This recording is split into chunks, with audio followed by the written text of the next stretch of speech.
Welcome to Sportex, where we talk all things relating to the ever evolving business of sport and the people that makes things happen in this vibrant industry rather. I'm Kira Davids, founder of TalkX TV, where we host Sportex as a channel, and also welcome to our Women's Month series focusing on the role and contribution made by women in the sector. I'm joined by Naiko Minyuku, CEP, Events Manager at the Titans Cricket franchise. Welcome to Sportix. And let's start off by telling us what is it that you do in the sport business industry? Thank you so much, Gerard. Thanks for giving us time. So my role is in capacity as events manager for SuperSport Park Stadium. We are a multi-purpose stadium, so it's not just cricket, but there's a commercial element always at play in the background, where we're capitalizing on properties, leveraging our brand to just increase our sales and our commercial standing. So the events portfolio falls under SuperSport Park, and this is related to venue hire, conferencing events, concepts, campaigns, concerts, all the cool words. But Hmm. that's what I deal with on a day-to-day basis. Yeah, day to day basis. And what's a typical day like for you in terms of the stress levels? High, high, very high. But Yeah. absolutely rewarding. I think that's the most important thing. And I think sports is that like that in nature. It's not just competition on the field, but in the background, behind the scenes, in the engine rooms, offices, and boardrooms, there's also a lot of pressure and emphasis on performance. So it is quite a Hmm. demanding job, but probably one of the most rewarding industries to operate. And you work with the team? So I don't work with the team. I work alongside the team. So just going back to Titans Cricket, the company itself falls into different branches. So you've got your playing administration or your playing management, you've got your stadium management, and your sort of pro-am pipeline cricket development throughout the youth structures. So I would say it's sort of three-pronged in that respect. And I lean more toward the stadium side of things. Okay, so it's operations, and perhaps you can expand on as to really what happens on an operational day. So on an operational day, literally start to end of event or campaign or conference or meeting.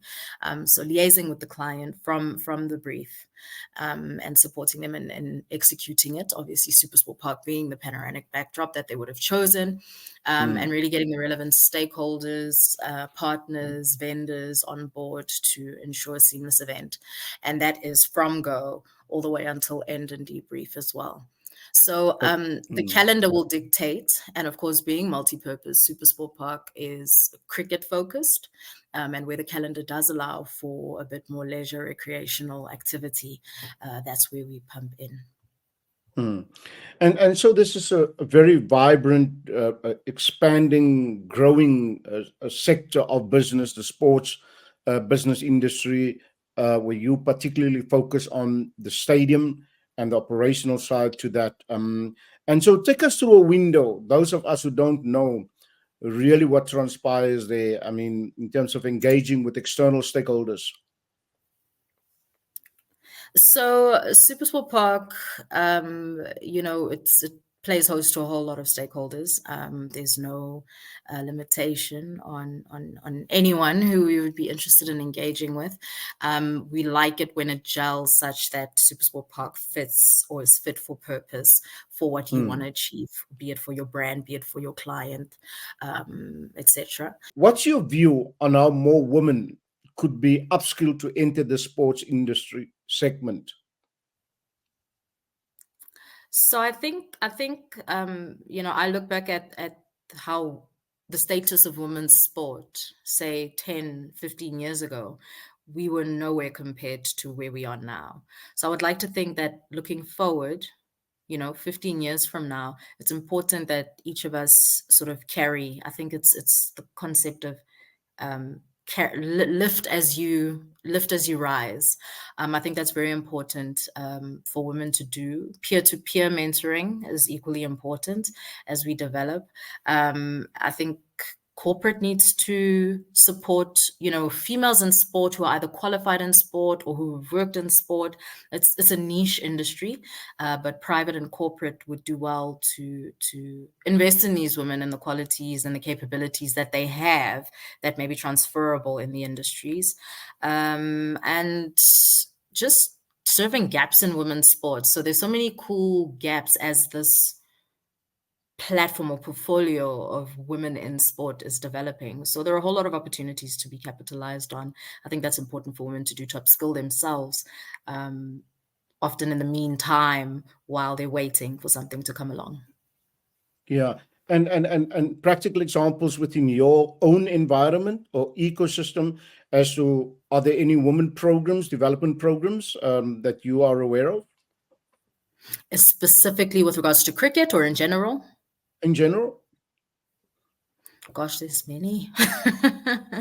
There's many. I think what I would say, and this goes back, and maybe I didn't mention this in how can women be more upskilled. It's important to keep abreast of what's going on. There's a lot of knowledge and information that you can gain just by networking the right way, engaging with the right sort of people. And school is important. It absolutely is important, but there's also homework that you need to do to get your name out there, to understand what's trending, what's going on, what conference is coming up, who's in town, etc., so that you're able to level up in that regard.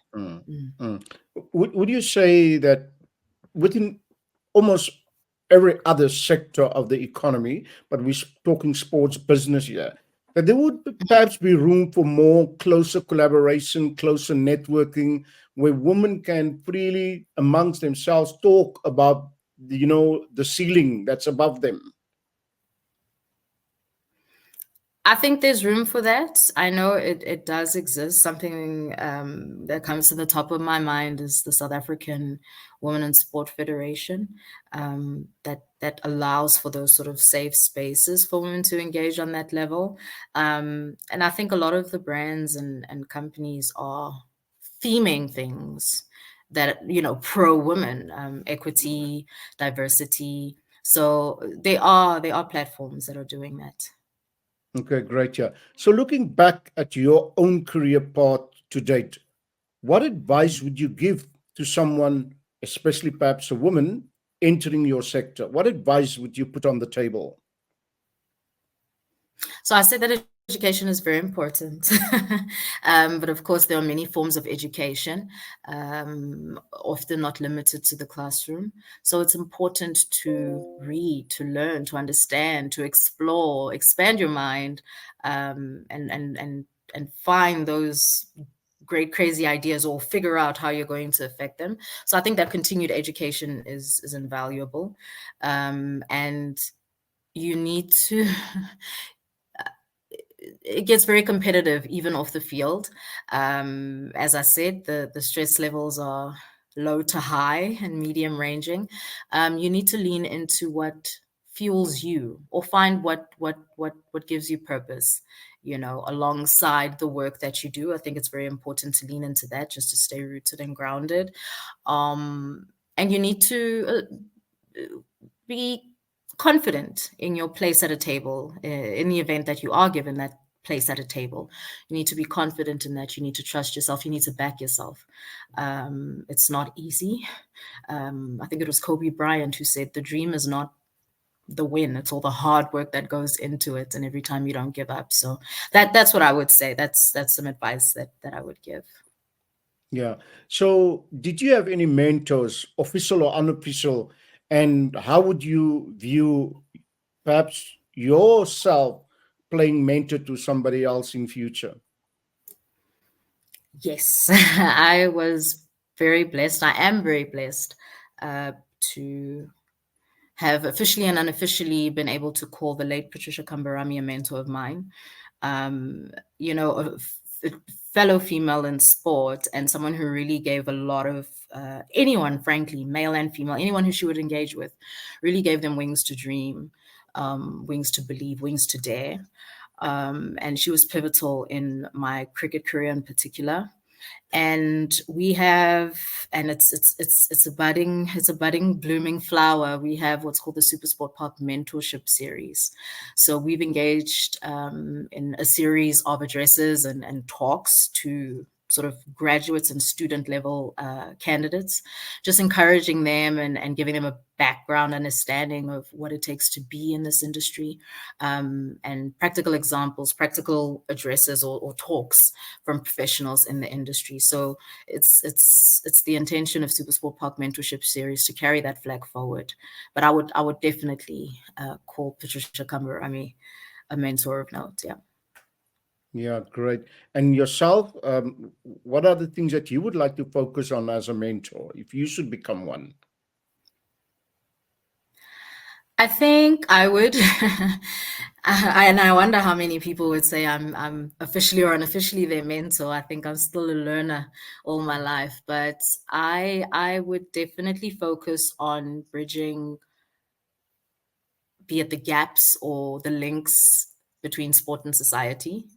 You would want a world where everybody knows how to play at least one sport, or everybody's super invested in one sport for various reasons: health, wellness, entertainment, recreation. So I think if I was to mentor anyone, I would just, they would have their niche or their preferred departmental or business unit focus, but I would definitely want to appeal for the broader sustainability of things in terms of sport and society, and always keeping that relationship tight. I hope that makes sense. It makes sense in No, my head. no, that's important. So what are the biggest trends that you see emerging in the field of work that you are currently in? So related to events, sports entertainment, venue, facilities, management, I think women in sport is the one that we've just mentioned. So that's obviously rising and rising. I think our infrastructural spaces are going to just keep developing in a way that accommodates the female portfolio, in a way that is friendly to the female market. So I'd definitely say the women's sort of sponsorship deck and just them cementing their place in our facilities and stadiums will continue to rise and rise, and may it. And just alternative events and entertainment. I think we saw a little bit of it with the opening ceremony of the Paris Olympics. And I think people are just becoming more creative, especially post-COVID as well. People are becoming more bold. People are becoming more resourceful, with the economic times and challenges. But it's like alternative entertainment, just really taking things to the next level in some way. We also saw it with the African Football League, that opening ceremony as well. So I think entertainment is just taking on its own dynamic character, and that will continue, and long may it. And I would say the ESG conversation, sustainability, governance, environment, again, society and sports, and just keeping those together and having goals, where everything is in a synergy of some kind. That's what I would say are the trends to look up for. Yeah. Yeah. ESG, you've mentioned environmental, social, and governance. Do you think sport in South Africa and Africa has started the conversation already, or are we a bit behind with that kind of roundtable situation? I think the conversation's definitely started. You see the seminars, you see the governance principles, then emphasizing, ESG in your reporting, ESG in your business operations. I think we're right on time. I think everyone's jumping onto that bandwagon. I think it's worth it. You look at sustainable development goals and, the development goals for 2030. It's something that everyone needs to get on the bandwagon for. Sport is just one of the means through which we do that. So I wouldn't say that we're quite behind. I'd say we're right on time. Everyone's, everyone gets the memo to an extent. It's just important to stick to it and action it. Yeah. Talking about future sustainability and the world of tech and AI that's also entering the sports environment, from a career advice point of view, for a young girl starting out in matric at this point in time, looking to options in life, what attraction would you dangle in front of them and say, come into the sports industry, we need more women? What would you dangle in front of them as a carrot? Gerrit, that is a very good question. It actually makes me think. Wow. That really makes me think. Some questions are not for immediate answers, but I think Yeah, some would say, if I may come in there, that yeah. the sport industry looks all glamorous from the outside, right? But when you're inside, it is not going according to the way you thought it would be. Therefore, challenges comes to the equation, which you then need to navigate. You see, so we all have this ideal utopian dream of how things looks, but challenges is always something that makes us start to say, okay, maybe this is not for me. But then I would need perhaps some strong arm to lean on and say, hang in there and continue. The future's around the corner. All this holistic and philosophical Mhm. approach to so that is probably the base of my question there. How If do I may, we how do go we? for it? Sorry. Go If I for it. may, then just to answer it, I think, and I'm trying to frame the answer, but I think, we spoke to mentorship. It's very important. It's Yeah. very important, especially when you get a good fit and a character that can absorb and understand you. That is so important, and it's not often that you'll find that in a colleague.